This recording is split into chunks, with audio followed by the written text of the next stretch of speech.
North Korea is sending weapons to both Palestine and Ukraine. Analysts suggest that Kim Jong-un wants to increase his power in the global arena. Recent developments have uncovered that Hamas had access to North Korean origin weapons. There's speculation about a potential triangular deal, indicating that North Korea's conventional arms may have reached Hamas via Iran. This has raised questions about the route and scale of this weapons transfer. A Hamas member is seen with an F-7 high-explosive fragmentation rocket produced in North Korea. This North Korean-manufactured F-7 rocket is an 85mm cannon-equipped rocket-propelled grenade commonly found in the Middle East. The connection between Hamas and North Korea came to light in 2009 when 35 tons of weaponry, including surface-to-surface missiles and rocket-propelled grenades, were confiscated after a cargo plane carrying these materials made an emergency landing at Bangkok Airport.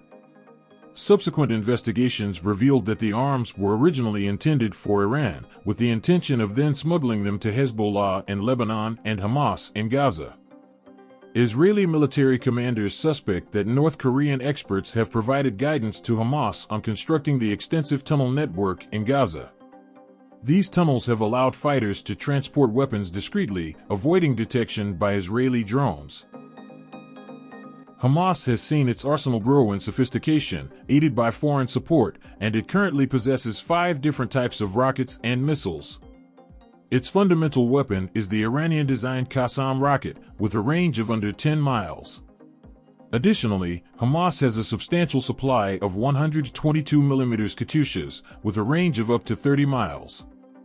The inclusion of the M75 and Syrian-produced M0302 missiles shows Hamas now has offensive weapons with extended ranges of up to 100 miles and significantly more explosive power. Facing a shortage of foreign currency, North Korea has a well-established record of producing and selling weapons. U.S. officials have alleged their involvement in deals with Syria and Iran. Notably, a U.S. judge recently held North Korea and Iran responsible for missile attacks carried out by Hezbollah in 2006. Furthermore, the UN imposed sanctions on the North Korean company responsible for operating a vessel that was transporting undeclared Cuban weapons and was apprehended by Panamanian authorities in 2013. North Korea's interactions with armed groups in the Middle East have mainly taken 3 forms: training, assistance with infrastructure, and the provision of weapons. Palestinian militants, including one of Fatah's founding members, received training in North Korea as early as the 1960s. There are also claims that Hezbollah received training from North Korea in the 1980s and 1990s.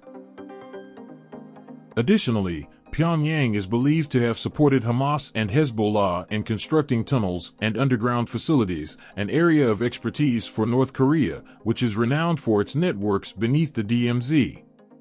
As stated in the memorandum opinion in the recent case of Haim Kaplan versus Hezbollah, before July 12, 2006, North Korea provided Hezbollah with assistance in building a vast network of underground military installations, tunnels, bunkers, depots, and storage facilities in southern Lebanon. In all cases of confiscations involving North Korean shipments supposedly destined for Palestinian militants or Hezbollah, Iran has consistently played a crucial role as a logistical hub and facilitator. Iran's logistical network and supply routes, particularly the port at Bandar Abbas, are essential for transporting goods from manufacturers to end users. The existence of proliferation networks shared between North Korea, Iran, and Syria has been well documented, and there is little reason to believe that this collaboration will change in the foreseeable future. Amid significant U.S. sanctions and its support for Ukraine, Russia, and North Korea are reportedly strengthening their military cooperation. The National Security Council's recent assessment suggests that lethal aid is flowing from North Korea to Russia to support Russia's invasion of Ukraine. Council spokesman John Kirby shared details, including a map, indicating that in the past month approximately 1,000 containers of military equipment and munitions have followed this route. He strongly criticized North Korea for supplying Russia with this military equipment, which is expected to be used in attacks on Ukrainian cities, posing a threat to Ukrainian civilians and furthering Russia's controversial war in the region. While the U.S. and its allies have ramped up production and donated supplies to Ukraine, Russia has established partnerships with other countries to sustain its war efforts. Notably, Moscow has acquired Iranian-made drones that it has deployed to target Ukrainian infrastructure. Russian President Vladimir Putin and North Korean leader Kim Jong-un recently met in Russia. During the meeting, they discussed bilateral cooperation and visited factories together. This unusual summit between two adversarial figures raised concerns among U.S. officials who were monitoring the event, particularly as it occurred against the backdrop of American-led isolation efforts. In their summit, Kim pledged support for Russia's war in Ukraine. On the other hand, Putin noted North Korea's great interest in rocket technology, alluding to the country's emerging space program that could benefit from Russian assistance. North Korea has made 2 unsuccessful attempts to launch satellites this year, and the visit involved a tour of Russia's Far East spaceport. In March, July, August, and September, the U.S. and its allies imposed sanctions on individuals engaged in arms negotiations and transfers between Russia and North Korea. North Korea's nuclear program has led to its international isolation, making it a global pariah. The United States has received information indicating that North Korea has sent around 1,000 containers of military equipment to Russia and anticipates receiving heavy weaponry, including aircraft, in return. On the other side, North Korea issued a warning of catastrophic circumstances following the arrival of an American aircraft carrier in South Korea. This statement followed the docking of the USS Ronald Reagan and its accompanying battle group at the South Korean port of Busan.